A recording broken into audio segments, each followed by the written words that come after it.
मनसे अध्यक्ष राज ठाकरे यांनी शिवतीर्थावर तातडीने एक बैठक बोलवली।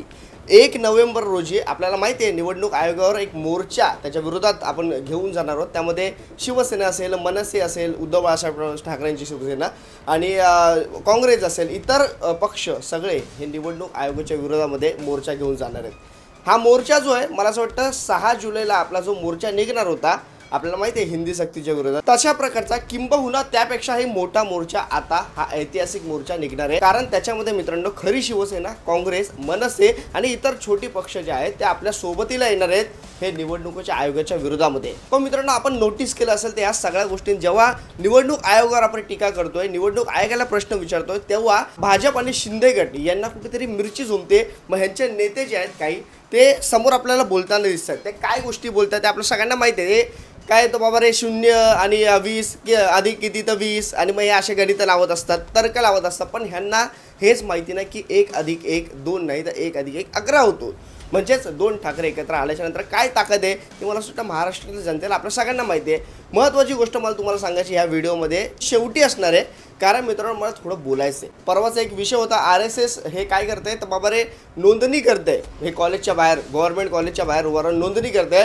तिकडे मग आंबेडकर चळवळीचे काही लोक जे आहेत कार्यकर्ते आहेत त्यांनी मग आवाज उठवला आणि मग त्यांनी सांगितलं, मग आपले सुजात आंबेडकर जे आहेत त्यांनी ह्या विरोधामध्ये मोर्चा काल परवा जो काढला आपण सगळ्यांनी पाहिलं। बाबासाहेबांना मानणारे आहेत, बाबासाहेबांच्या विचारांना मानणारे आहेत, आज रस्त्यावर उतरलेत ह्या RSSच्या विरुद्ध। कारण या RSSचा कारभार ह्याला आता लोक कंटाळले आहेत आणि त्याच्यामुळे महाराष्ट्रातलं राजकारण, भारतातलं राजकारण चिघळलंय। बिहारमध्ये निवडणूक आहेत, काँग्रेस आता सध्या दाखवते असं की आम्ही एकत्र निवडणूक लढणार नाही। नाना पटोले जे आठवले काय बरं त्यांचं नाव ते पाटोले का काय, ते काय बोलले की आम्ही मनसेबरोबर शिवसेनेबरोबर जाणार नाही, आम्ही आमचं एक स्वतंत्र निवडणूक लढू। कारण असेल काय बाबा आता बिहारच्या निवडणुका लागल्यात त्याच्यामुळे या सगळ्या गोष्टी ते बोलत आहेत।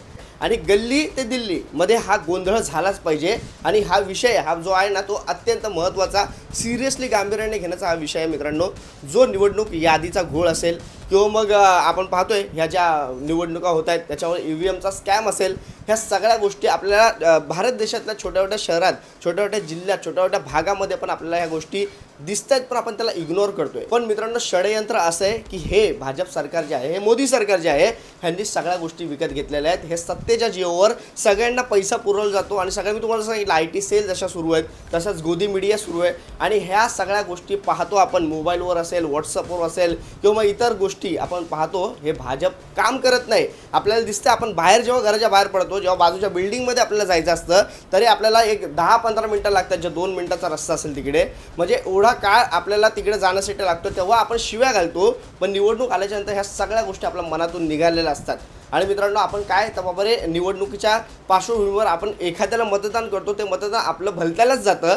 ह्या सगळ्या गोष्टींच्या विरोधामध्ये आता हा 1 तारखेला जो आहे जो मोर्चा आपण काढतो, ह्या पक्षाचा हा मोर्चा नाहीच मित्रांनो, मी तुम्हाला सांगतो हा सामान्य माणसाचा मोर्चा आहे। ह्या सामान्य माणसाने आता ज्याला वाटतं की बाबा रे हे घोळ चालू आहे, कारण आता आपण पाहतोय मीडियामध्ये पण आपण बातम्या पाहत असताना आपल्याला दिसतं सामान्य माणसं पण सांगतात या याद्यांमध्ये घोळ आहे। सामान्य माणसंही सांगतात निवडणुका ह्या ज्या आहेत ह्या लोकशाही मार्गाने होत नाही आहेत आणि ज्यांना असं वाटतं त्यांनी या मोर्चामध्ये सहभाग घेणं गरजेचं आहे। मला असं वाटतं सामान्य नागरिक, सामान्य जागृत नागरिक म्हणून आपण या मोर्चात सहभागी व्हावं। मी स्वतः येणार आहे या मोर्चामध्ये मित्रांनो।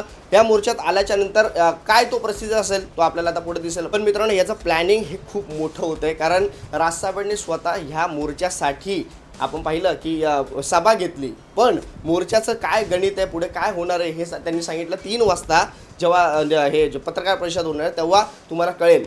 मग हा जो पूर्ण सभा आहे ती का घेतली राजसाहेबांनी, याच्या मागे पण कारण आहे मित्रांनो। जो तो लाव रे तो व्हिडिओ जो राजसाहेबांनी 2-3 व्हिडिओज दाखवले त्याच्यानंतर त्याचा परिणाम मीडियामध्ये आपल्याला जास्त दिसला नाही। पण मित्रांनो आता सुरुवात होणार ती 1 तारखेपासून मित्रांनो, 1 नोव्हेंबरपासून ह्या सगळ्या गोष्टींना निवडणूक जी आहे ना त्या सगळ्या प्रक्रियेला सुरुवात आता मला वाटतं हे सरकार करेलच आणि त्याच्या विरोधात आपण सगळे हे EVMच्या विरोधामध्ये, हे या निवडणूक आयोगाच्या विरोधामध्ये आपण एकत्र येऊन आपली निवडणूक ही पारदर्शीप्रमाणे झाली पाहिजे, पारदर्शकतेने झाली पाहिजे, याच्यासाठी म्हणून आपण एकत्र येणं गरजेचं सामान्य माणसांनी। मग तिकडे कोणाला मिरची लागेल ते लागेल, ह्या सत्तेतल्या लोकांना लागेलच, कारण निवडणूक आयोग हे कोणाच आहे किंवा कोणासाठी काम करतं आपल्या सगळ्यांनाच माहिती आहे। तर मला तुम्हाला एकच सांगायचं मित्रांनो, आपण ह्या हुकुमशाहीच्या विरोधामध्ये एकत्र येणं गरजेचं आहे आणि राजसाहेबांनी असं सांगितलं आज की गल्लीपासून तर दिल्लीपर्यंत ह्याचा आवाज झाला पाहिजे आणि हे ऐतिहासिक सभा असणार हे तुम्ही नोंद करून घ्या मित्रांनो. आणि त्याच्यामुळे या ऐतिहासिक सभेसाठी आपल्याला जमायचं आहे, आपल्याला एकत्रित यायचं. बाकी पुढे काय अपडेट असेल राजसाहेब देतील, उद्धव साहेब देतील,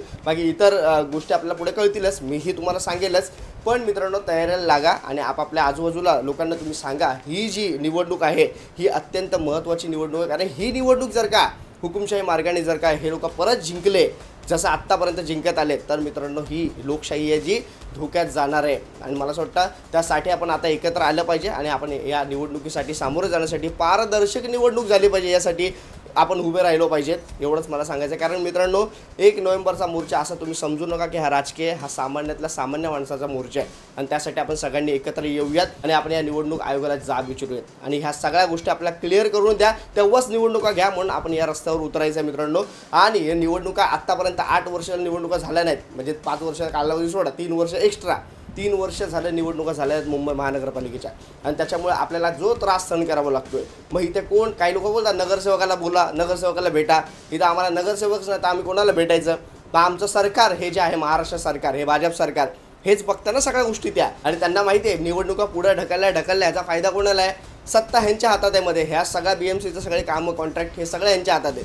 आणि त्याच्यामुळे ह्या लोकांनी आजपर्यंत पुढे डिले केल्यात निवडणुका.